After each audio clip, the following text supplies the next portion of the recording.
Hey everyone, Mr. Happy here, and welcome to Mondays with Mr. Happy, aka Mr. Happy Mondays, a weekly Q&A show where you ask me questions and I answer them. Once again, I'm pretty exhausted this week. I've just had a lot going on behind the scenes, and it's meant that I haven't been able to make nearly all the things that I want to make for the channel. It's been incredibly frustrating, but hey, at least we get this once a week, and that's pretty much guaranteed. I've got some other stuff in the works for the coming week. I've got more YouTube ads. I'm trying to work those in a lot more. It seems like people don't really mind having those like 45-second to a minute blips in certain videos, like the Duty Finder disasters, or I guess really anything. Like if I need to throw it in a video, I've yet to read a comment complaining that it's there. Maybe a comment about whatever product it is, whether it's Raid or Magic Spoon, but that's about it. So exploring that option has given me a lot more freedom. It's taken some of that load off of me, as the other things that I'm dealing with are making it harder for me to produce as many videos as I want. But I figured I would just add some commentary on that, give you guys a little bit of insight into my head, especially because I'm a special dump today. I woke up and my shoulder was like just a little off, and I hate that because I don't want to go to the gym on a day where my shoulders feel a little bit off. I actually have like an icy hot on it right now that you can't see under here. So hoping that's better in a couple of days, because I got some big workouts in the coming week before I go to TwitchCon. So want to make sure I enjoy that. And if I can't, I can always pull up the DDR pad. I did some of that yesterday, and I can just get some movement in instead of just sitting behind my desk the entire day. Either way, we got a Q&A to get to, and I've got a lot of other stuff to get working on for this week. So let's get to it. Sorry, I ate before this. Every time I do that, I think I've mentioned that before. I get like really phlegmy in the afternoon, like right after I eat. Either way, thank you to everyone on Patreon who supports, by the way. You know, I feel like I've been a little bit more lax about mentioning that. But yeah, thank you to everyone over there. It's not mandatory. All my content is free. So as long as you're here, enjoying it, liking it, engaging with it, it's all that really matters to me. I might be doing... speaking of sponsors, with the Steel series, they have a new microphone, and I kind of want to do a quick video on it. Right now, I'm not using it because I don't have it. They haven't sent it to me yet. So I'm hoping to get my hands on one of those soon, and then I can do a review on that, because I would very much like to just have a full Steel series setup, but they've never had a straight-up mic like this one before, so I'm curious to see how that's going to go. Either way, with that, let's get into the Q&A. Hashtag Mondays with Mr. Happy. Hello, Happy. Hi. Plus an extra hi in case someone else forgets one. It's becoming all the more common. Is the current Relic release pattern the same as previous expansions? It's been a little bit different every expansion. Generally, the Relic has 6 steps, being 3 separate models and a version of each with a particle effect. This time we got the first step, and then steps 2 and 3 both had particle effects. Likely squeeze in 3 more steps. No, we're likely seeing at most 1 more step. So the reason why they're not doing that as much anymore is because you can buy the matte versions of Relics now, which are the non-glowy versions. So there's no reason for them to release an unglowed version as an entire step when they can release the matte version, and the matte replica essentially acts as the unglowed version. They also did something similar with the Shadowbringers ones after a point, and I suspect that will be the normal. When you said the release pattern, I thought you meant like the timing and stuff, but if you just mean the models, this is definitely more representative of them having that matte replica instead of just releasing an unglow and a glow version. And I think that's probably for the better. Hashtag my Mondays with Mr. Haps. Why your Monday? Why only yours? Why can't we share it with everyone? Hi-yo, Haps. First and foremost, congrats on your fitness journey so far. Thank you. We're doing good. It looks like my 1 rep max for bench is going to be just 2 plates. So that's 225. And then I think I actually have it written down here what the goals are, or based on like my 2 reps and my 3 reps, what I think my 1 reps will be. My deadlift might be 3 plates. I did 305 for 2 reps, but that was, I could have gone up to 315 if I wanted to. So yeah, I think I'll go up to 315 for the 1 rep and stay there. Bench will definitely be 225, and squat will be, I think, like 235 will probably be what I end up, maybe 245, because I haven't done my 2 rep for squat yet, so that's gonna be good.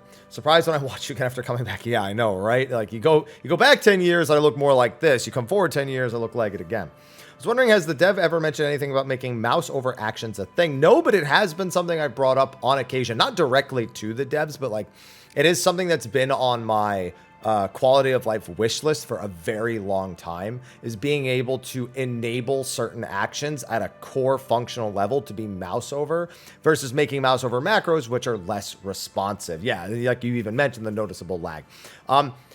That's just, it's what I want. and I wish it was there. And I kind of need to, now that we've gotten so many other quality of life things, I think I need to go back to being more vocal about that particular one because we really should have it.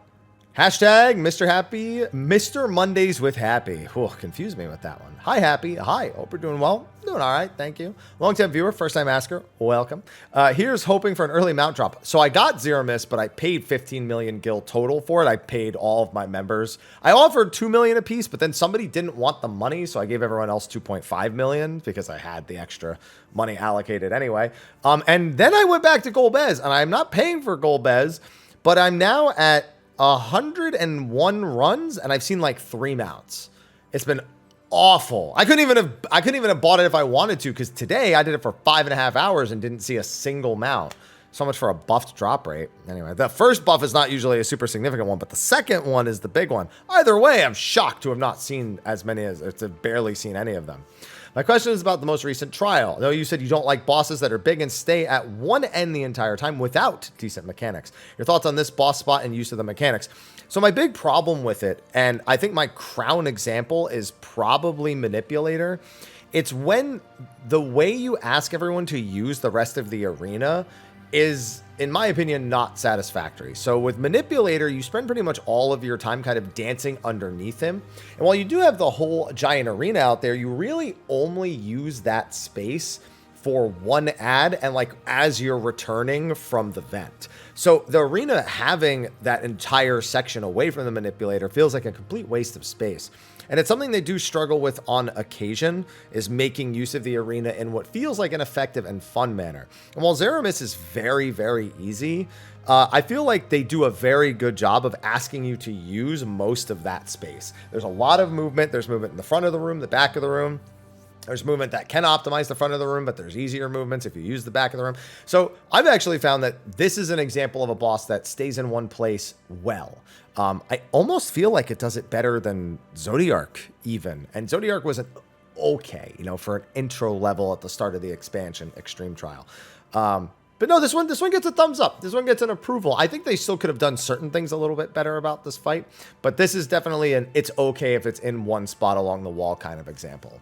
All right, so there are, well, at least I say there are. There was one question that was a 6.5 spoiler, so I don't mind stuff that was in like live letters and stuff, but if it's like actual events taking place, I'm actually going to outright skip it for the week, just because, you know, we're only a few days after. That's next week. I'm going to just answer Endwalker, our 6.5 spoiler questions, but we'll give it like a 1 week reprieve on the weekly Q&A, so no worries about that here.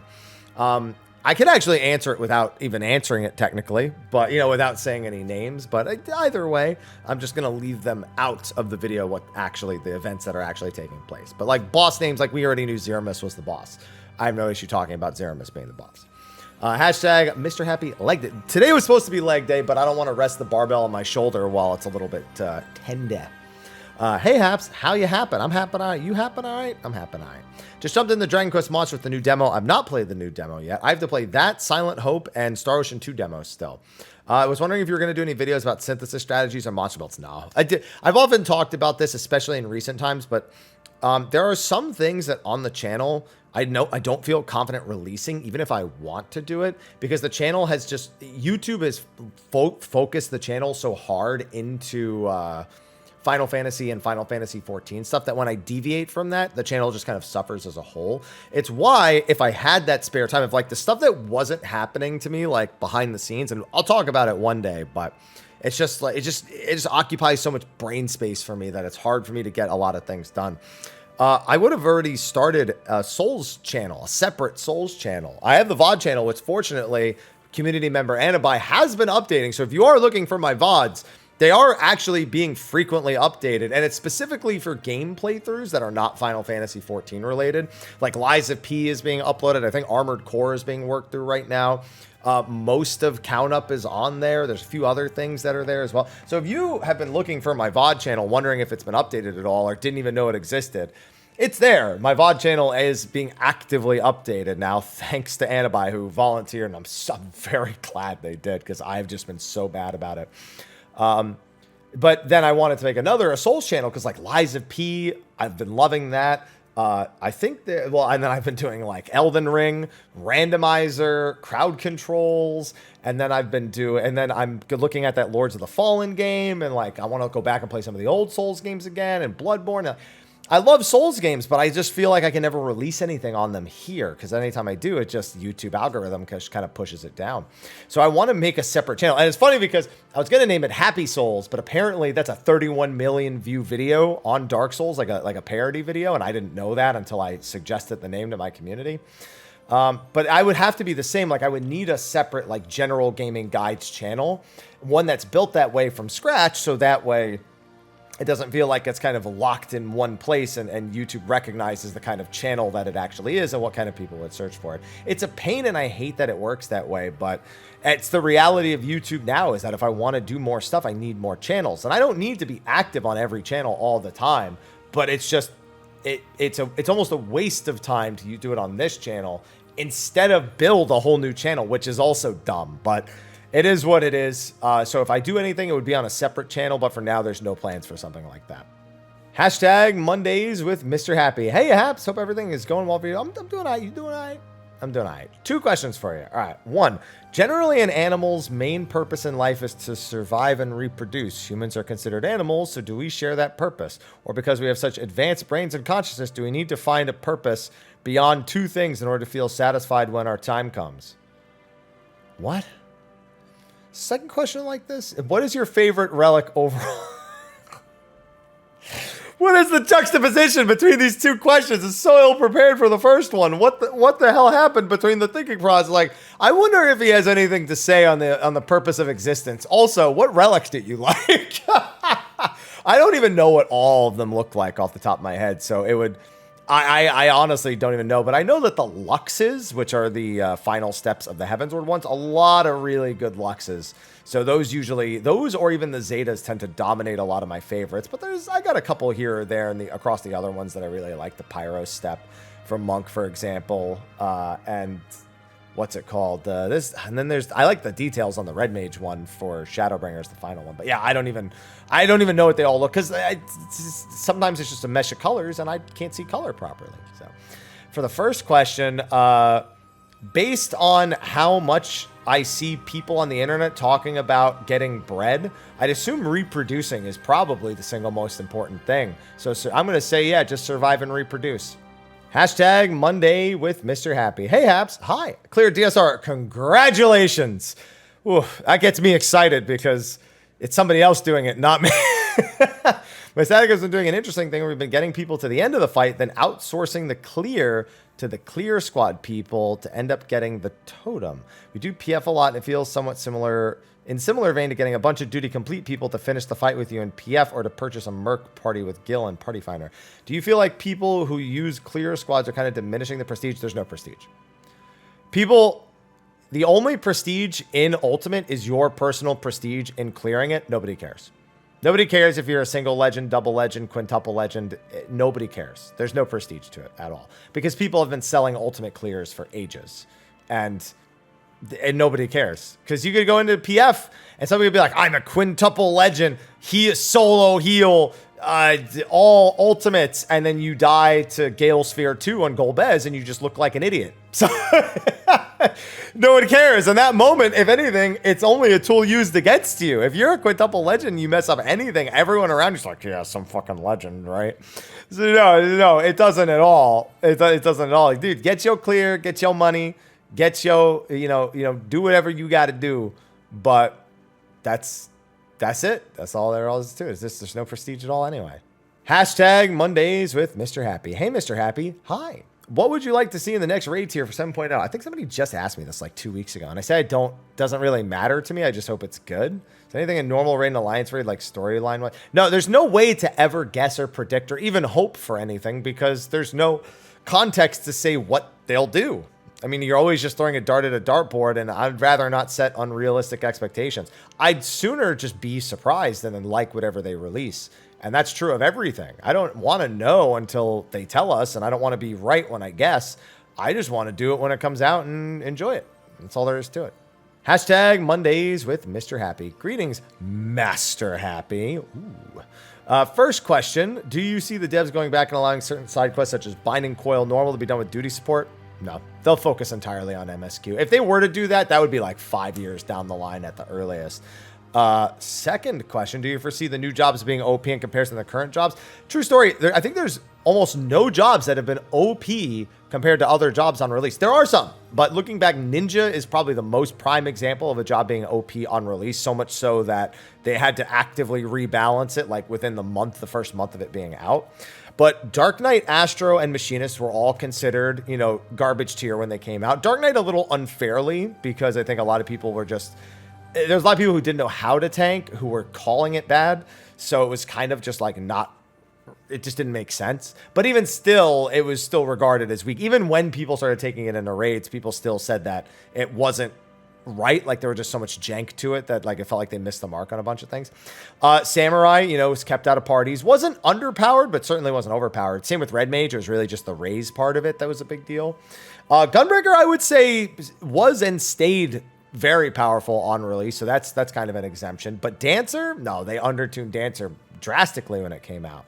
And then Sage, they had to buff Sage still. I think its personal damage was generally okay, but people still preferred Scholar because of expedience and like deploy low and all that stuff. So I'd say no, they didn't. That wasn't overpowered. Although Sage Scholar was really popular when it first came out, but not so much anymore. And then that just leaves Reaper. Reaper people thought was overpowered because every melee main was playing it on release. Then the melee mains went back to the other 4 melees and realized that the only thing overpowered about Reaper was Arcane Crest and how easy Reaper was to play. But the other jobs were outscaling it already even before any job changes came in. So no, yeah, there's really only 2 prime examples of a job being OP on release. And they're not even that OP. I'd say Gunbreaker and Ninja, you know, are not just the OP, but they're the most. Like, they were significantly overpowered on release. And Gunbreaker kind of stayed that strong forever. And Ninja was that important for expansions afterwards, even after being rebalanced and everything. So, yeah, there's no way to foresee it, but trend says it will more likely be underpowered than overpowered. And last question, with the predicted hardware requirements for... Wait, predicted? They told us what the hardware requirements were, didn't they? I guess they said it could still change, so yeah, I guess the predicted kind of works. So yeah, they gave us the recommended specs already. Recommended and minimums, the new ones. Do you ever see a fall off in player base? No. No, I don't. I don't at all. Hashtag Mondays with Mr. Happy. Hello, hope you're well. You too. 2-part question. Okay, so not 2 questions, but a 2-part question. One, I thought the new Alliance tier was some of the best content in the game in terms of visual, music, lore, integration, so I was a bit disappointed to see reaction to the community claiming it was too easy, repetitive mechanically. I mean, both of those things are true, though, or can be perceived as true, because they're not overlapping. You can enjoy something for its visual, lore, and music, and find that it's too easy, and you wish you could enjoy it more in terms of a gameplay process. It is ultra easy. Like, it and Euphrosyne are arguably some of the easiest on-release 24-mans we've ever had. What's it called? Aglaya, only a step above that, but way easier than some previous expansions. I honestly think disappointingly so. Especially the fact that you can already skip the scales in Aglaya. You have been able to for a while. That's, to me, unacceptable. Like, I can understand, like, some expansions from now, but on expansions, skipping, like, the core mechanic of the final boss just, to me, seems, like, way undershot. And to the follow-up, if Thalia seems too easy, why isn't there more of a push to do the end of expansion content at minimum item level? So people always kind of go down this road where they say, if it's too easy, why don't you make it harder? Because we're taking our characters at the power level that we've earned and are using it in the content they're creating. It's not our job to rebalance the content for the devs. It's the devs' job to make sure that it's balanced suitably when it comes out. Now, granted, if you have 24 people going in Abyss, you kind of should smash it. It's never going to be hard to those people anyway, because, you know, it's not a Savage raid. It's not Criterion, and nobody should want it to be those things unless it's like, you know, unless it's actually a Savage or, you know, or an Ultimate level thing that they've advertised as such. But that being said, it's still not very engaging. Like, even just mechanically, it's not just about the amount of damage you deal or how quick the boss dies or whatever, skipping the mechanics. They are mechanically very, very easy, like dungeon level easy. Like, all of the final boss in Thalia's like mechanics, they're all like at like half speed compared to like what we might be used to from even the other bosses. And they barely like mix any mechanics at the same time or anything like that. So it's not our job to make things harder. Should some people want to do that, they will. They know it's there and they can. But it's not our job to do it. And not to mention, you then need to, every single time you do it, try to find the right people for it, as opposed to like doing it once and then never really being able to achieve that again. It wouldn't change anything. The appetite for something like a hardcore duty roulette, same unlock requirements, forces mid item level. No, because that's not, honestly, most content in this game is not that much harder at mid item level. The bottom line is, as long as you don't die, almost everything is easy at mid item. I mean, on release Savage raids are essentially us doing the raids at mid item level, or at least close to it. So, and those are designed to be like ultra punishing. Anything that's not a Savage raid or an ultimate at mid item level is not going to get you there. Like, it's just not going to pose any more of a real challenge than doing it with more item level would, unless you're someone who couldn't do it at the higher item level in the first place, in which case, yeah, now it becomes like this insurmountable challenge. So it doesn't actually offer. That's why when we were doing old raids to prep for new raids, we don't do mid item level. We stay at level 90 to keep our kits together, and we actually have gear sets that make us weaker than min item level. And even sometimes that's not enough to make the fights more challenging. So it's a bit of a touchy point, but yeah, no, that's not enough to achieve what you think it's enough to achieve. Hashtag Mr. Happy, cause glad that broke my brain. What's good, Happy? I hope the cats are good too. Yeah, Aloha's chilling. I don't know where Ivy is, but Aloha's chilling back there. Oh man, I'm sorry that my question caused confusion from last week. I don't even remember. Every week I block these videos out and like from my brain, and sometimes I remember, but most of the time I don't. One, do you think incorporating player characters to do actions during a transition phase or cutscene portion of a fight is something that can make fights more cinematic or immersive? They would not be time intensive or require button presses. I think, honestly, even if you just let people walk around during a transition, it's more immersive than pulling you into the cutscene. I still think the cutscene has, like, really good cinematic value, but in terms of strictly immersion, I do really like when they let us walk around. A great example of that is UCOB and Uwu, where, you know, UCOB, yeah, you're dead, but you stay in the game the whole time, and you can move the camera the whole time. And then when you get up and you're waiting for Bahamut to become attackable again, you have those few moments to kind of get into the right position and like right headspace and everything, and prep any skills. And then in Ultima, you know, you do the entire limit break section, which kind of feels like you're playing a cutscene in a sense. And then you get to, you know, run around and look at Ultima as he eats all the primals and whatnot, but you're still in control. Whereas in T, you know, they throw you into cutscene mode. And actually, DSR is a great example. As much as I hate to say that, DSR, when Thornton's transforming for the final phase, I mean, he's dealing damage to you. You have to mitt, you have to heal, you have complete control, but there's still cinematically, like Alphino's carrying Astinian away, and there's all the stuff happening in the back. Like, that's very cinematic and immersive. So I think just any sort of control, even if you don't ask them to do anything, in some cases is better. Two, lately I feel like limit breaks, or at least for DPS, don't have a lot of power in them. So it does scale with everyone's weapons, but I do know what you mean. Like, a boss might take like 1.8% of their health as damage. And that's very significant. It's hundreds of thousands of damage that's happening all at once. But I also think that it's important that limit breaks feel more powerful than that. But that's kind of the balancing point. You don't want them to do 5% of the boss's health bar, because that's just ridiculous. Because then if you have to tank or heal or LB for anything, it feels really bad. And it also needs to be balanced around the fact that you can clear it with and without those. I'd love to see the dev team try personal limit breaks. There's no point. A personal limit break is a skill with a cooldown. That's it. That's all it is in PvP. Because the gauge, unless you have some sort of action that speeds it up, it fills at a set pace. It's literally the exact same thing as having a cooldown, as long as you don't factor in stuff like, you know, Reaper being able to charge it a little bit faster, or Bard's LB or stuff like that. No, there's no point. They would just be buttons you would press during your 2-minute windows, basically, or basically like emergency benedictions. It'd just be the same as having a skill that is not a limit break that you just have, you know, on cooldown. And also, no team attacks. No. We had team attacks on 1.0. It was an absolute disaster. I don't think there's any good way of achieving that without making it absolutely awful.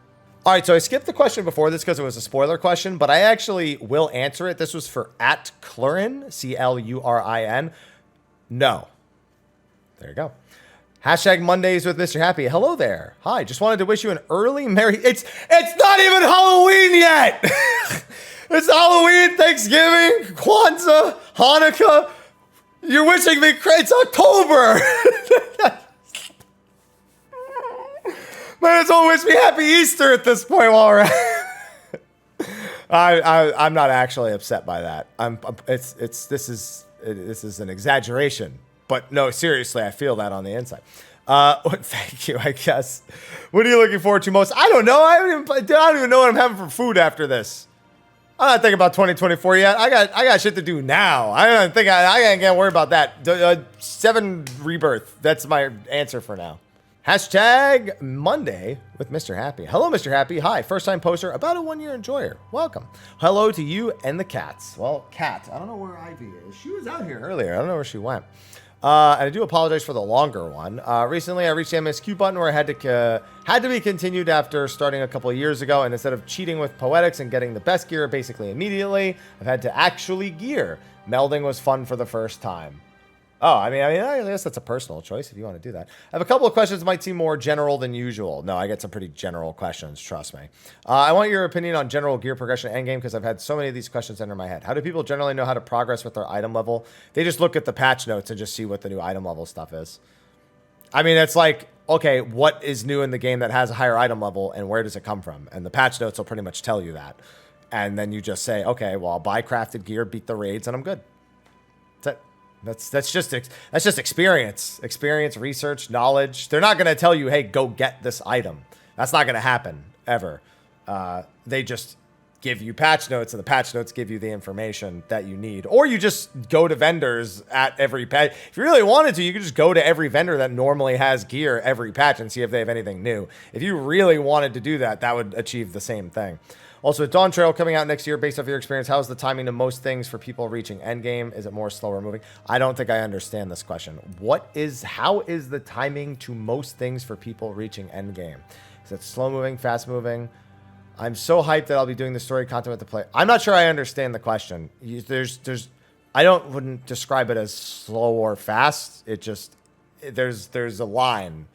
And you just travel along the line, and then when you get there, you get to the end. You get to the end of that line, and that's it. So I'm not really sure I understand how to answer the question any other way. Hashtag Mondays with Mr. Happy. Hey, Haps. Hi. Haven't asked a question before, but been watching over the years. Welcome. I wasn't around when you had done the race reveals. Without counting Endwalker's FanFest, when do they typically reveal art or characters during the FanFest lineup? Curious when you think they'll reveal the female Hrothgar designs. No, I don't usually speculate. It should be at the last one. When we had Viera and Hrothgar, they did Viera at one, Hrothgar at the other. I think for female Hrothgar, they're just going to do it at the last one. I don't see any... There's no pattern to follow. Consider that a prediction. I think that they'll reveal it in January at JP FanFest, and then the patch a week later will have the female Hrothgar character show up in game. I don't think they'll reveal them wholly as a character until after that point, in terms of artwork.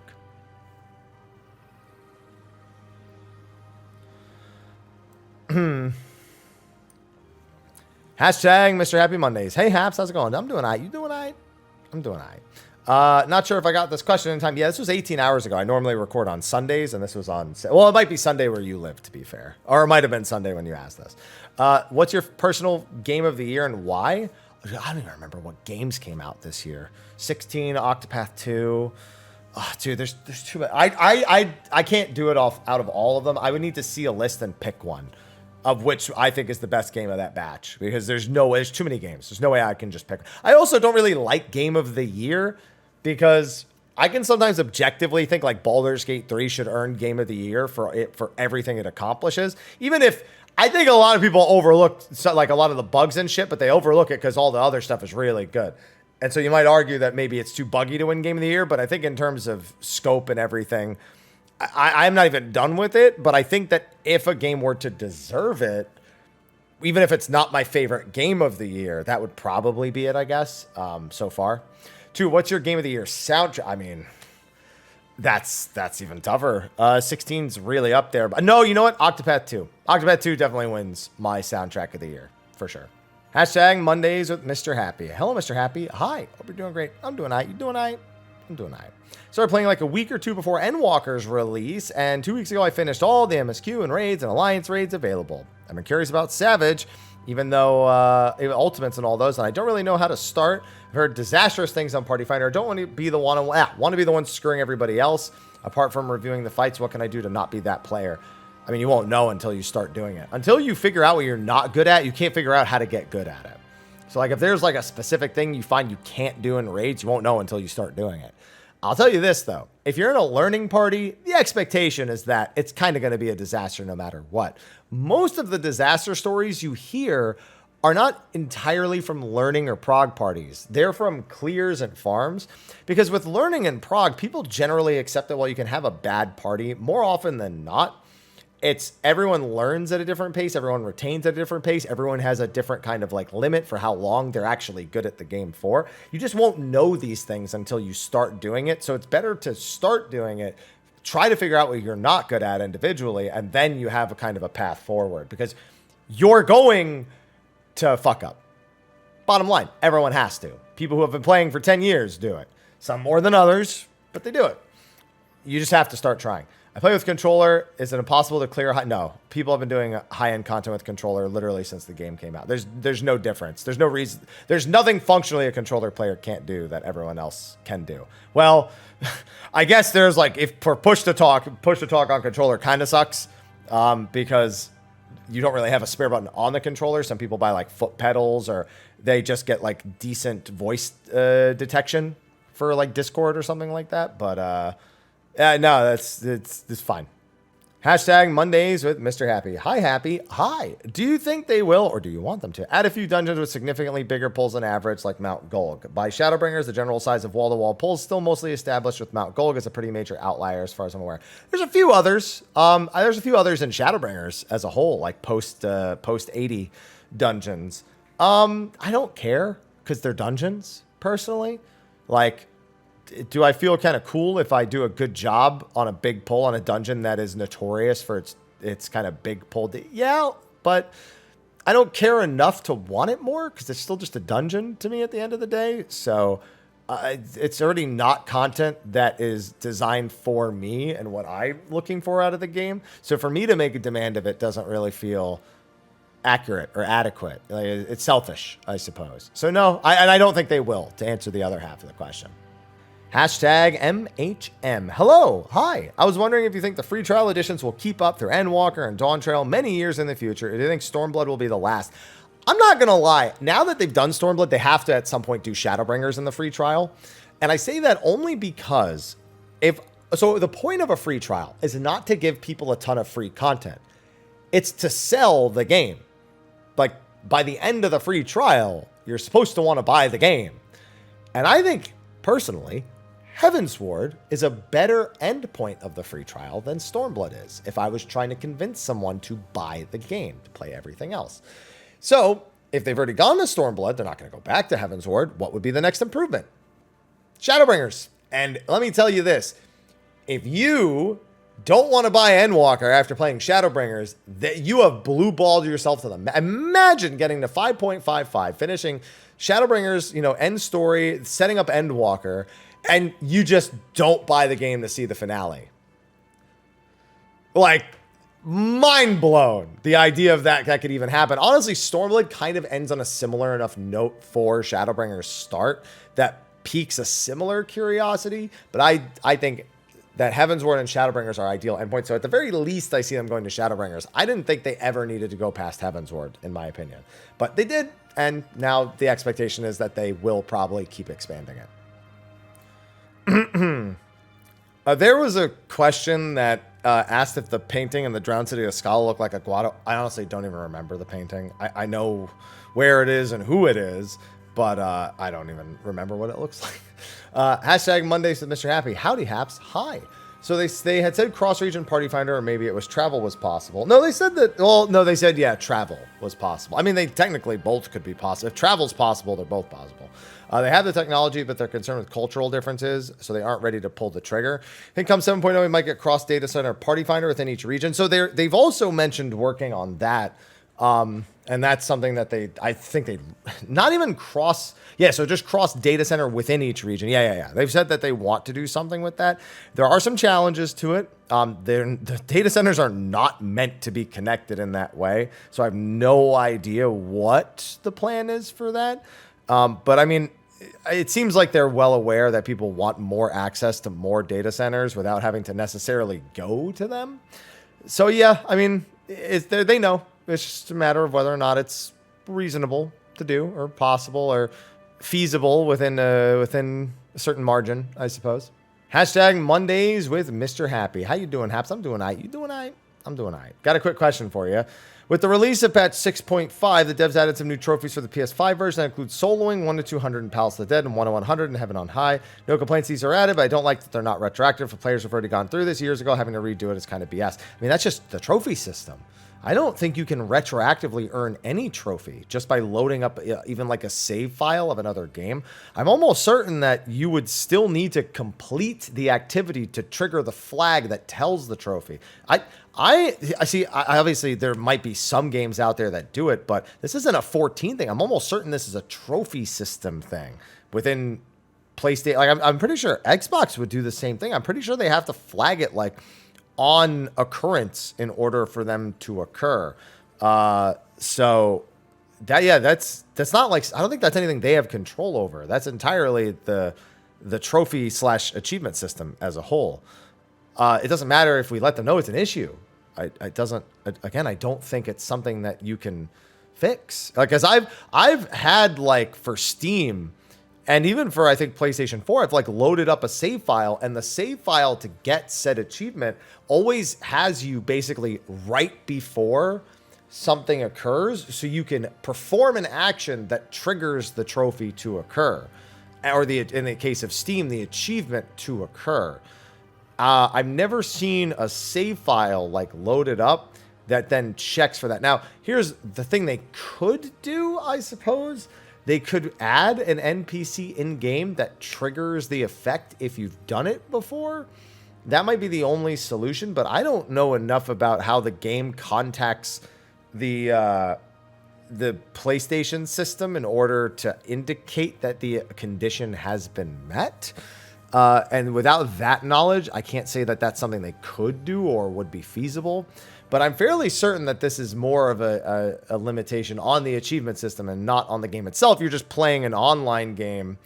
And it seems like you end this with you talk to the in-game achievement guy and have the achievement tied to the trophy should pop. Yeah, but see, that sounds like something that's simple to do. But without knowing how the two communicate with each other and like how PlayStation determines the action, it might. I mean, I don't even know if PlayStation can determine that a trophy action is earnable for more than a single occurrence in the game itself, which would mean that it might only be attributable to the actual event being completed and not to both an event being completed and an NPC being spoken to as like a backup. I don't know, though. That's the thing. And without that information, it's impossible to say what the answer is or if you could even raise the potential solution to it. So there's a big old blitzball question, and at the end of it, it asked if there was any way I could feasibly think that it would make sense to do in the current engine and modern. No. That's why I'm not including it, because the answer is no. Not in a way that people who remember it for what it was view it the same way, and if they don't, then there's no point. Anyway, hashtag Mondays with Mr. Happy. Hey, Happy and Kitty Crew. Hi. My question is a bit different. With us now having the Transcendent Logriff, La Brea the Abyssal Celebrant, Iggy Yorm the Martyr, Fandaniel the Protector, Nabrialis the Majestic, Mitron the Chastizer, and the Angel of Truth, Emmett Sulk, do you think we'll eventually see the other four missing Scions of Light represented? So I'm pretty sure we know the fate of... Man, I just had this discussion, I think, with a Moose when we did 6.4 MSQ stuff. Who was actually missing from the Scions of Light that we haven't interacted with? We know what happened to, I think, Pastorot and Emeraloth, but I don't know that we know what happened. I don't remember if we know what happened to Dudelaphon and Halmarat. And then there's also Altima, but I think we... Oh, wait, I think... Was Pastorot the one So Emeraloth, we're pretty sure I think was Eureka. I'm trying to remember it now. I think Pastorot might have, or Pastor, yeah, no, Pastorot. Was that the one that Gaius killed? I don't remember. Yeah, I'd have to remember what's happened because there's some history about what's happened to some of the other ones, but I don't remember what they are. But there's a good chance they're all gone, so probably not. Hashtag Mondays with Mr. Happy. Hi again, Happy. Hi. Here's a question that won't make you angry. Well, that's never a good thing to say, because now I think it might.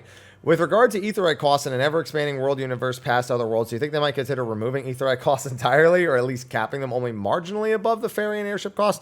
No, because Etherite tickets exist.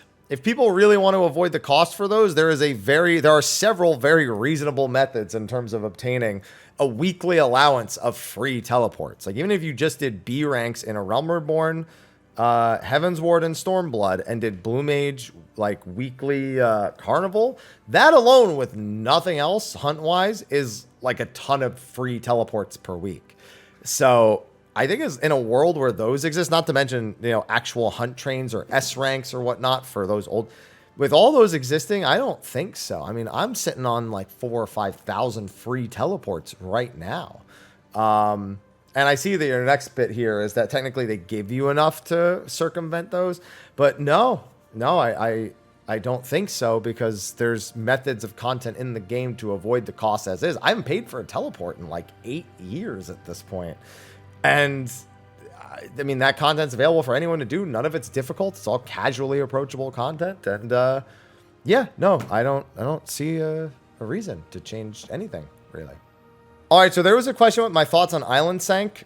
I haven't done it since the initial content, so I feel ill-prepared to speak on it, but I would just be regurgitating what other people have said, and that's not an answer from me. So, wow, I just realized how off-center this has been the whole time. I don't know how it gets so off-center every week when it's the exact same thing. It just moves over for no reason. And so, yeah, it's just not, I don't have an opinion because I haven't done it since rank 10 was the cap. And then this one has a non-spoiler question and a spoiler question. I'm just going to answer the non-spoiler one. Hashtag Mondays with Mr. Happy. Hello there, Happy. Hi. Hope you're doing well today. You too. I have 2 questions. One's a minor 6.5 spoiler, so I'll put it down lower. Yeah. So please skip if you're avoiding those this week. Question 1. I recently got a 3-line Chloe book and picked up a gold cert. Grats. I don't even do it every week. I really should. I'm not involved in any sort of rating group or anything. What is the best way to go about getting this into their hands? Party Finder. Put it in the Party Finder. Say, looking to sell gold cert. I would wait until closer to the next expansion, because nobody's looking for gold certs now, because they're like, they don't even know if you'll be playing by the time that they want the gold cert, So closer to 7.0, not 7.1, 7.05 is the next average. 7.1 should be the next ultimate in theory. I would just wait and then throw it in the Party Finder, or go to like Limsa and do shout chat or something. I think there might even be, I wonder if there's a Discord that has, I wonder if like the Balancer, like one of the recruitment Discords, has like a gold cert channel. I don't know. That wouldn't be that surprising, but I don't know if there is. So I would look into that. Hashtag Mr. Happy Mondays. Hi there. Hi there. Hi. Have a good, the lack of punctuation really threw me. I don't know why.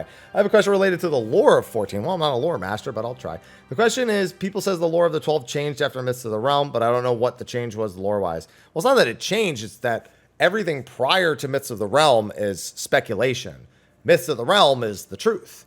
So we now know what speculation was correct and what the truth is of the 12 and who they actually are. That's all that's changed.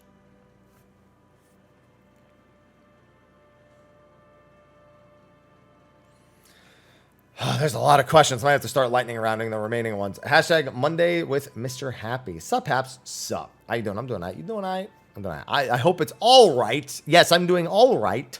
What's your thoughts about cross data center travel and its current effects on Primal PF? Honestly, it's pretty annoying that the NA community has made Ether the primo rating server.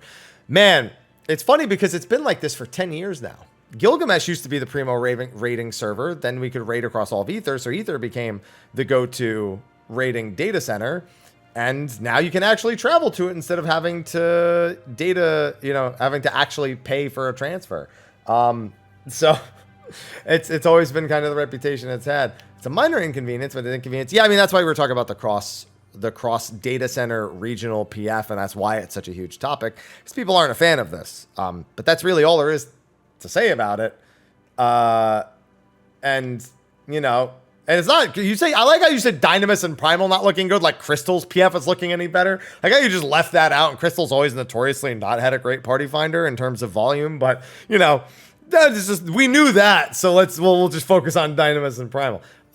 Yeah, no, I mean, until they do that, there's really no solution, because they're not going to wall people off permanently and say, no, you're not allowed to do that because it's hurting. No, they're just going to look at the more logical solution of that cross-realm party finder. All right, I'm just going to lightning around the rest of them. Someone had a correction. Apparently, they never mentioned adding a new starting point. That's just like, you know, Google Translate sort of implying that, versus they just have the lore book to make sure that they have that. I don't know. I don't, it says Gamer Escape Press FanFest Answers. I don't think that's where I got it. I think I got it from like, I guess actually it might have been a FanFest Press interview. I've already forgotten. Like I said, I just blocked these things out of my mind. Rank the extremes we've gotten. Going to be making a video on that, but best one, definitely Barbaricha. And I'm not even thinking about them getting Unreal treatment. It's just not a concern for old extremes getting Unreal. I mean, honestly, they've already skipped all the ones I like anyway. I mean, they skipped Ravana, and I don't see them going back to them, so that upsets me. And then instead we got Thornton, who I didn't want. Anyway. Yeah, I just take Unreals as they come. I don't want Byakko. I know we're going to get Byakko, and I'm going to hate it the whole time. I'm more concerned with the ones I don't want, like Byakko, because that one sucks to farm, and even if I only have to do it twice a week, it still is not something I'm looking forward to. Then we had one that had a spoiler ahead question mark, and it's not really a spoiler, it just mentions Zeramis. That's why they said question mark, because like if you don't know Zeramis is in 6.5, yeah, I guess it's a spoiler, but if you've been paying attention at all to news, Zeramis, we've known that for months and months and months, that Zeramis was going to be the 6.5 trial. What's it called? This was challenged quite well by Zeramis. I think, so the question is actually, of all the 0.5 trials of the final extremes, which ones do I think were the best? I think Diamond is the absolute best. I think Seryu and Zeramis are about even, and below that is Zervan. And then you say Shiva. I always treat Odin as the final extreme from A Realm Reborn, even though he's not technically for Earth's Fount. So, yeah, something like that would be the order. Bring, also adding to your voice to unlock Savage. Please, unlock it earlier. Please. Please, please, please. Then somebody else asked about why people say I don't play MMOs normally, followed by vehement denials of enjoying the genre. Wait, I've noticed a lot of people speak on the MMOs. There's a ton of leading with now I do not play MMOs, followed by vehement denials. I don't know. Yeah, I guess, I don't know. They just say that it's like me saying I don't really play FPS and then denying enjoying the genre. Yeah, I don't know. I'm not sure I understand that question, so I can't really answer it. And I think that was actually the last question. I probably could have just finished it. I thought there were more left after that. But yeah, that last question I didn't really understand. It's just like why people say they don't enjoy something before then reiterating that they don't enjoy. That's how I interpreted it, but I guess I don't know. Either way, that's going to be a wrap for this week's episode of Mondays with Mr. Happy. If you have a question, don't forget to put it in the comment section of the video below. Be sure to like, favorite, subscribe, and share. I'll see you next Monday for more weekly Q&A. I got to get to making all the other videos and ads and stuff I got to do for the week, and I want to be kind of productive about that because I've been very unproductive about it off stream, or I guess on the off weeks and what, I don't know. I'm tired. Anyway, I'll see you guys later. Until then, I bid you adieu. Bye-bye.